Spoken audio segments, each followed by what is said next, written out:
welcome to today's webinar. Simple rules to help you with your question and answer session. One of the things that I see when I go to conferences, seminars, workshops, is that the speaker, the trainer is right on topic. They're doing a really good job. They're in the flow. And then we move to that question and answer time of the session. And a difficult question comes up. Someone asks a question from left field, and all of a sudden, the speaker or trainer, as they struggle, their credibility disappears in the eyes of the audience. I don't think Peter really knows as much about the topic that he says he does. He seems to be a little bit unsure. That's a really good question, and he's struggling to answer it. So my name is Peter Dew. I'm a public speaking trainer and coach, and my passion is helping you be more effective in your public speaking, your presentation skills, every time you get before an audience to speak. And today it's about how to better set yourself up for your question and answer session to clear the way for it to go well. Ask questions as we go. Please type in the chat box, put your hand up, take notes, put your own comments. Maybe you reflect on the time when you had questions and it didn't go well. Anything you'd like to contribute to the conversation. And more importantly, think and apply to your own circumstances. Do you have a session coming up that you'll be leading? What are you going to do from today that'll better set you up for Q&A? Or was there a session you've previously presented and didn't go well? Was there some learning there that today's session will help you with? Because it's not just about me presenting information. I want you to think and go away with one or two things that you can use. Right, let's get started. When to have your question and answer session? And people automatically think that, hey, let's have questions anytime. Now, I like to set the rules for my when to have my Q&A up front. Yesterday, I ran a one-day workshop, and part of my introduction, my welcome, was that we're here for 7 hours. Anytime you have a question, please put your hand up. Let me know. If you disagree with me, interrupt me, ask me a question, ask me to expand on something. We can do that anytime. If you're speaking for 20 minutes or 25 minutes, I would suggest you set a rule. Please leave your questions to the end of the session. Yep, I'm here for 20 minutes. I'm going to speak for 15 minutes. Then I'm going to leave 5 minutes for questions. Can I please ask you to hold your questions to the end? The reason for that is quite simply, if someone 5 minutes in asks you a question and you end up going down a bit of a rabbit hole and a little bit off topic, you could lose your way, and all of a sudden you no longer have time to complete your core content. So I would say, thanks for inviting me here today. I'm here to speak to you for 20 minutes. In order for me to get through this content that I know is really important to you, can I ask you to hold your questions towards the end of the session? So that's what I would do. Set the time up front in your introduction when you're going to take questions. Now, if I don't set that time and I'm running a short session and someone asks me a question and I now say, oh, look, I don't want to answer that question now. Can you hold the question to the end? Because I didn't set that rule up front, I may be seen as being a little bit evasive. Oh, Peter doesn't want to answer the question now, or disrespectful in not dealing with the question there and then. But because I've said up front, please hold your questions to the end, I can now say, look, thanks for your question. I appreciate it. If you don't mind, we all agreed to leave questions to the end. So I'm going to move on and I'll take that question at the end. And that way I've just making this person comply with what we all agreed with. One of the things when I set the rules, and yesterday I mentioned, so please feel free to take any, please feel free to have questions anytime during the presentation. Is that okay with everyone? Everyone nodded. So I've now got inferred permission to time my questions then. And when I say for a 20-minute presentation, let's hold the questions to the end, if everyone's okay with that, 90% of the room will nod. So I've now got inferred permission from the group to shut that person down who interrupts and says, look, I've got a question. I can now say, look, if you don't mind, we all agreed, can you hold that question to the end, please? I do it in a respectful way. I'm not avoiding questions. I just need to get through my content in a short, sharp session. 3-hour session, you can decide questions as you go, questions towards the end. It's normally the conference keynotes, the 45 minutes and less, that I would ask questions to go to the end. That will save you a lot of headache, make things a lot easier if people know what time within your session they can ask questions. In this session, at any stage, just type in the chat box if you have a question.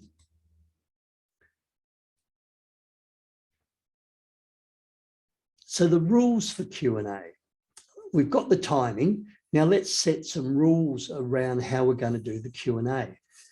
And if I am dealing with a contentious issue or I've got a lot of content to cover and there's quite a few people in the room, to handle as many questions as I can, I might set a rule such as, can we limit it to 1 question per person, please? I know there's going to be a lot of questions and I want to cover as many as I can. So 1 question per person, and then I'll move on to someone else. Once again, I set that up front at the start of my presentation. I get the inferred permission, the nodding. Now when Bill asks me a question and I've answered it, in line with the timing, so this might be a little bit longer session and he's asking a question either at the end or during the session, I've answered it. Now Bill comes back with a second question. I can now say, look, excuse me, Bill, we did agree 1 question per person and I know I've got another question over here. Please come and see me after I've completed the session. I do respect your question, but I need to give other people an opportunity. Another rule might be, and I've seen this in the bigger sessions, each of you has a small card in front of you. As questions come up, please write them down. My team around the room will collect those cards and collate the question. I'm going to pause for 30 minutes mid-session and deal with all the questions. So the rule is write the question down. Another rule that I would do, especially with a short session, is I'm not going to get to everyone's questions. I'm not going to be able to get to everyone's questions. Here's my email. Please send me any additional questions you have after the session and I will answer them and I will get back to everyone in the room. So just think, your session, are there any rules that you need to put forward up front around how you're going to manage or handle your Q&A? We've mentioned the timing. Now some other rules around, a little bit around the logistics. 1 question per person, write them down on a piece of paper, on a card, and we'll collect them. I'll answer additional questions via email after the session.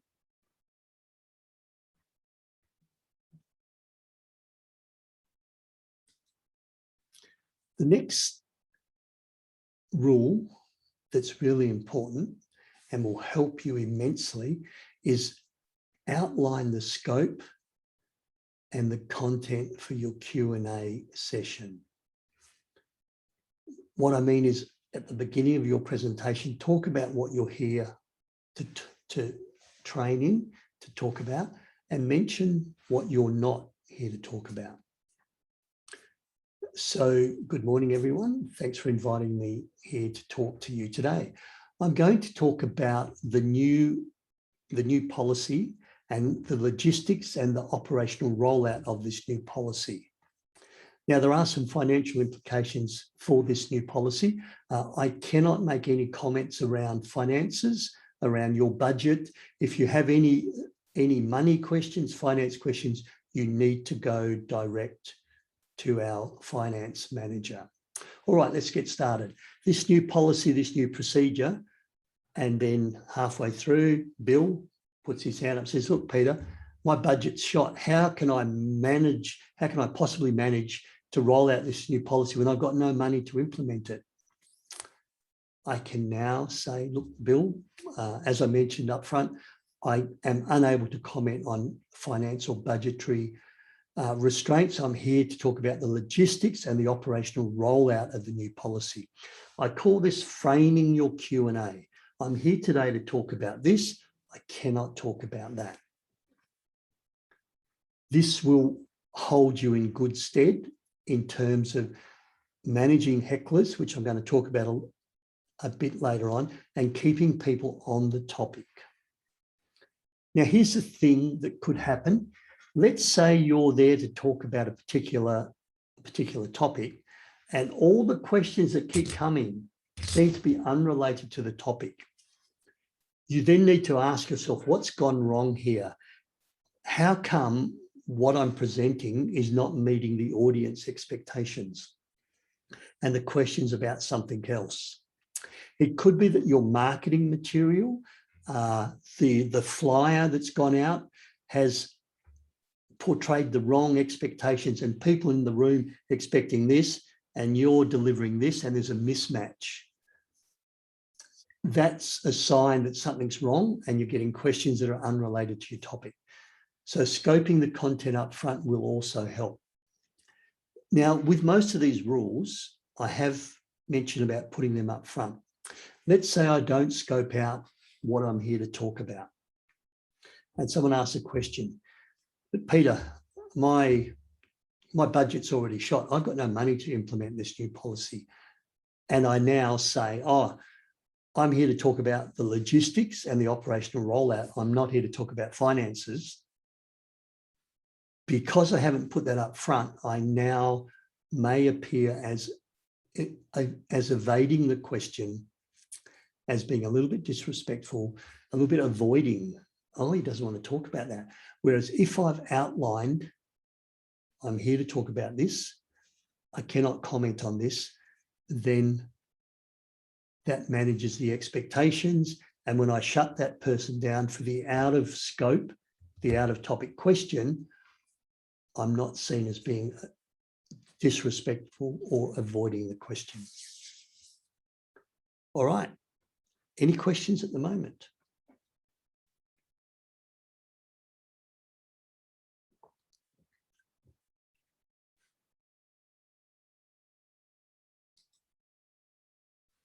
What if you don't know the answer to the question? One of the rules with question and answer is you don't make answers up. There's other areas of public speaking that I think it's okay to fake it. Fake your confidence, fake that you're not nervous. Don't make up your content. Don't fake your content. Don't fake your answers to the question. And of course, we've probably all seen the TED Talk by Amy Cuddy, AMYCUDDY.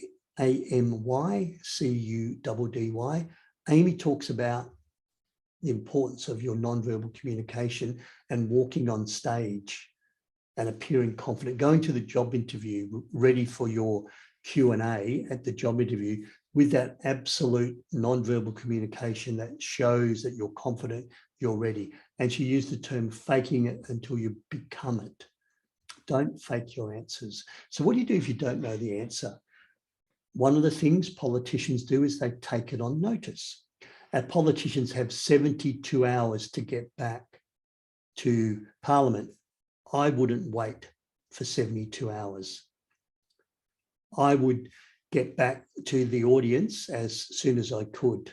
So I'd say, look, that's a really good question. I don't have that particular data. I don't have those statistics at my fingertips.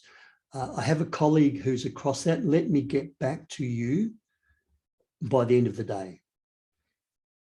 Or straight after this meeting, let me go back to my desk. I'll pull up that spreadsheet and I'll share you that exact data because I don't want to mislead you or make a mistake. I want to be specific. So straight after this meeting, I will go back and find out.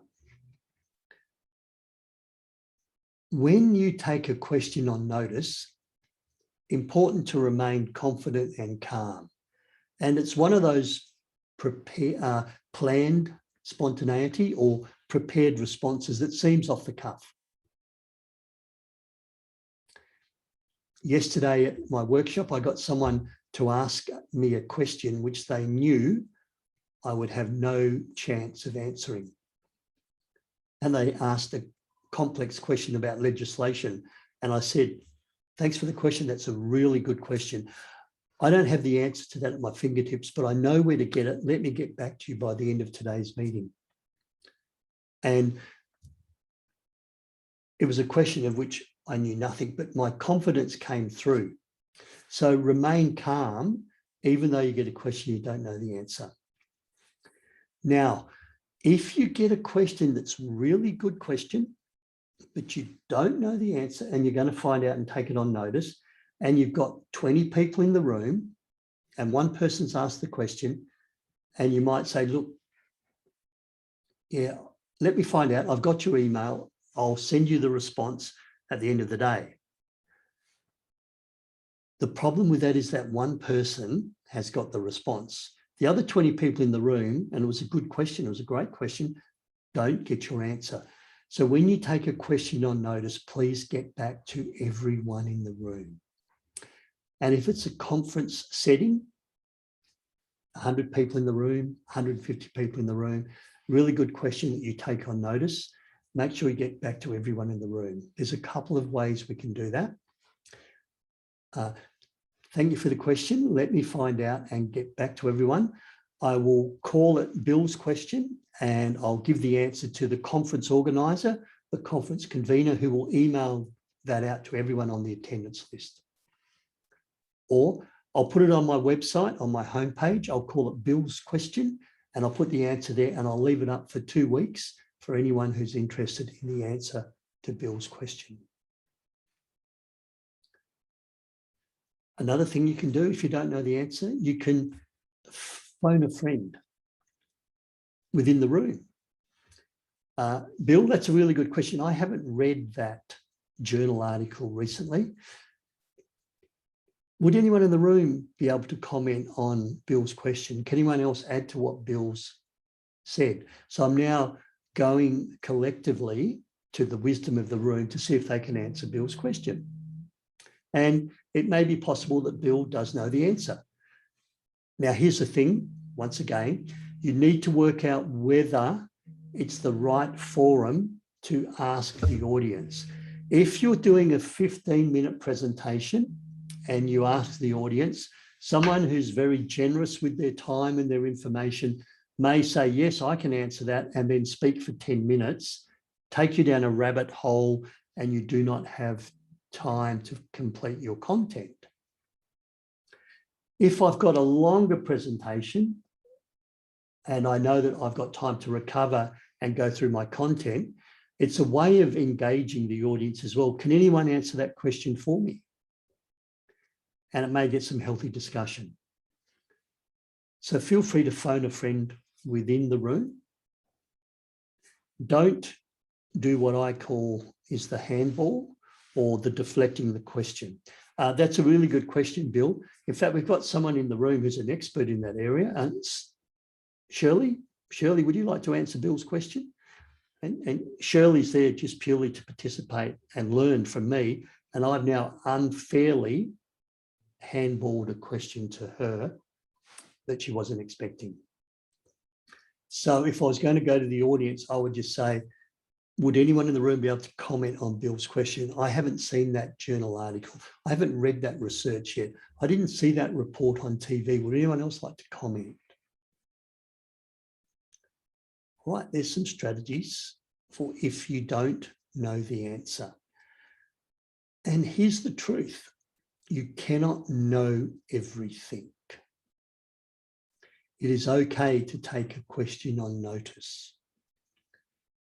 What I would do is I would find out the answer and then I'd add that question to my knowledge base, to my bank of questions, so that the next time I get asked that question, I have an answer. If you say, I'll take it on notice because you don't know the answer, and then a week later in a different forum, in a different seminar, in a different setting, you get the same question and you say, look, I'm going to take that on notice. I don't know the answer. That's clearly being a little bit disrespectful and not taking the time to respect that question and find the answer. And people do talk, groups do talk, and someone will find out. But we asked him that question back there and he said he was going to find out. All right. Rules to diffuse hecklers. So sometimes when we're speaking on contentious issues, we may be delivering bad news, we may be downsizing, restructuring, all those things that we know when the question and answer comes, there's going to be some hot topics, some difficult questions, and they may not intentionally be hecklers, but they may be very persistent, the bull at a gate. And here's some things that can help you just deal with them. You know, sometimes hecklers still causes concern, but this may help you just a little bit. So the first one, of course, is preparation is important. Preparation is important. What do I mean by preparation? Are you delivering good news? Are you delivering bad news? What questions are you going to be asked? What question don't you want to be asked? Have an answer for that question. And remember your preparation and how you set things up front. Can I limit it to one question per person, please? I know there's going to be a lot of questions. I've got a lot of information to share, and I want to give as many people an opportunity as possible to have one question, give many people an opportunity as possible to answer a question. So if we can limit it to one question per person, that would be really great. So I've set that up front. This is the first 2 minutes of the introduction. And then Bill asks me a question, which I answer. And then Bill comes back for a second question. And I say, look, Bill, as we agreed, I'd like to limit it to one question per person. I have other questions over here, and Bill keeps coming back. Then I know he's a heckler. But because I've set the rules up front, then I can shut him down. The other rule we set up front sometimes was, can I leave your questions to the end? I'm going to speak for 15 minutes and I'm going to leave 5 minutes for questions at the end. And Bill interrupts 5 minutes in. Excuse me, Peter, I've got a question. Bill, can you hold your question to the end, please? Those rules will help you minimize the hecklers because you've set a framework that enables you to manage everyone who answers a question, and those people who are persistent and those people who jump in when you're not ready, you can shut them down respectfully because of the way you've set the rules up front. Praise them. Thank them for their enthusiasm. Thank them for their interesting question. Find some point of agreement. And sometimes I find when I'm putting forward an idea for change, some people say, well, that's a stupid idea. Then we need to go back. We need to go back and find some common denominator. And let's say in the mining sector, I'm talking about hand injury, and I've got a new policy, a new procedure to reduce hand injuries. And someone comes in and heckles, well, that's a stupid idea. That's not going to work. That's more work for us. That's going to be time consuming. That's going to be a real pain in the backside. All right, Bill, I understand you don't agree with my idea, but will you agree with me at least we need to reduce the number of people that are getting their hands injured, broken fingers, broken wrists, potential loss of limbs? We need to reduce that. Well, of course, Bill's got to say, well, yeah, we don't want hand injuries in the workplace. Yep. So, all right, thanks, Bill. Well, just allow me to expand a little bit further on my idea that I think will reduce the number of hand injuries in the workplace. Find some point of agreement. Part of your preparation, anticipate those tricky questions, the one you don't want. Sometimes you need to get back to them, especially if it's outside of scope. But you can find out the answer. You can say, look, yep, thanks for your question. I need to take that on notice. Let me get back to you. We can agree to discuss after. That's outside of scope. I want to complete my material for the rest of the people in the room. Let's you and I have a chat at 4 o'clock after the session finishes. Sometimes you can involve them as well. So there's just some tips that will help you deal with hecklers. With my hecklers, sometimes they just want attention. Sometimes they think they're really smart. And as a speaker and a trainer, speaking to a group of people, I always acknowledge that the collective wisdom of the people in the room is greater than my individual wisdom. So I don't want to make someone feel silly. There are no silly questions. I don't want to belittle anyone, and I don't want to humiliate or, make anyone look silly. So hecklers, I still try and treat as respectfully as I can, but I've still got a group of other 19 people, one heckler, 19 people that want to hear the content. So I've got to respect the needs of the rest of my audience and deal with that heckler as best I can.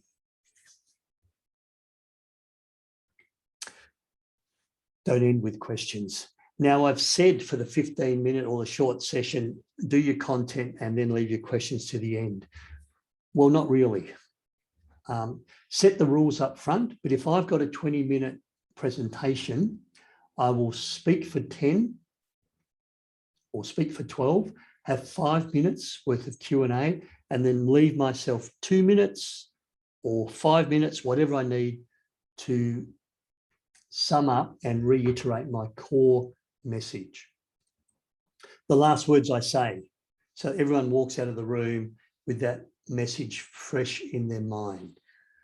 The risk of ending with questions, so doing 15 minutes and then 5 minutes of Q&A, is that left field question or that heckler's question, and now that's time up, accidentally becomes your takeaway message. And people say, wow, Bill did ask a good question. Peter didn't answer it very well. I don't think Peter knew his stuff as well as I thought he did. There's a rule, behavioural psychology rule. It's called the rule of recency. Apparently, the last words I say are freshest in your mind. And if the last words I say are dealing with a heckler or answering a difficult question, that is the freshest conversation in your mind and may unintentionally be your takeaway message. So I always leave that 2 to 5 minutes to nail my ending, to come back to core message. Now, if you're invited to speak and the chairman or the MC says, Peter, you've got 30 minutes, you're going to speak for 25 minutes, then we're going to do 5 minutes Q&A, I will say, no, that's not how I want it run. I'll speak for 20 minutes. We'll have 5 minutes Q&A. Then I'll have then give you the microphone back and I'll have 5 minutes to sum up. It's called the rule of recency. You need to nail your ending and not let a left field, contentious, unrelated question accidentally be your take-home message. I have a new book out. If anyone's interested, send me an email, just published this week. That's a difficult question, mastering the art of effective off-the-cuff speaking. In other words, impromptu speaking, when you're put in the spotlight with no time to prepare. Q&A is one of those moments. So summary, timing around your Q&A. As you go towards the end, but not at the very end. Rules, 1 question per person. Can you write the question down on a bit of paper? Scope, I'm here to talk about this. I'm unable to comment on that. If you don't know the answer, take it on notice, phone a friend, but get back to everyone in the room. Diffuse hecklers, there was a few rules I shared with you there. And don't end with questions. Next webinars, 30-minute, short, sharp, 8 tips to build self-confidence as a speaker. I myself still get a little bit nervous before yesterday's session. and how to make your message stick. So how to be more influential. Upcoming workshops, we're going to be in Port Hedland, how to have difficult conversations, thinking and speaking off the cuff, which is the workshop, which prompted me to write the book. In Perth, winning presentation skills, public speaking, 12th of November in Perth, and Women in Leadership Masterclass program. You know how to reach me, peter@peterdew.com.au. Your Q&A session is really valuable. It's where you can find out what people are thinking, and you can build capacity and build your own content.